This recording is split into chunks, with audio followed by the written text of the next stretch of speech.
আসসালামু আলাইকুম। আজকে আমি করলা ভাজি করব। একেবারে তিতা হবে না, মজাদার করলা ভাজি। তো চুলোতে তেল, পেঁয়াজ, কাঁচামরিচ দিয়ে দিয়েছি।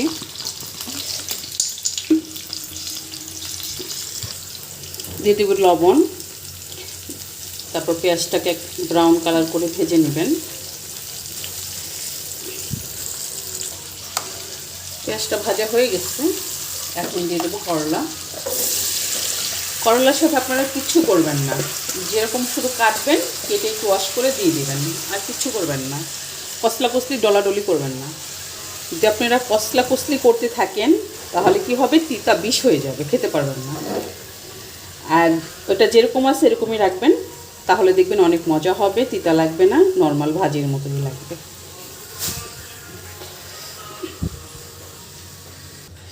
দিয়ে দেবো একটু হলুদ, আর কিচ্ছু লাগবে না।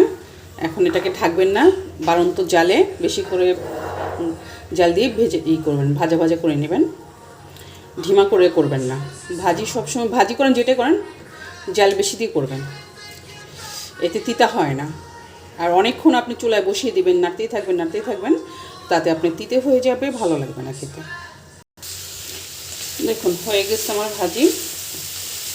এখন একেবারে অল্প সময় ঝটপট আলুও সিদ্ধ হয়ে গেছে, সব কিছু হয়ে গেছে। এখন একটু ধনিয়া পাতা দিয়ে নামিয়ে ফেললে হয়ে যাবে। ধনিয়া পাতাটা অপশনাল, আপনার ভালো লাগলে দিবেন, না হলে দিবেন না। আমার কাছে ছিল তাই দিয়ে দিলাম।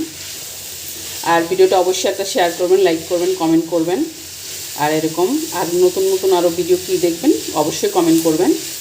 নতুন কী রান্না দেখতে চান অবশ্যই পাশে থাকবেন, ভালোবাসা দিবেন। আল্লাহ হাফেজ। শেষ করছি।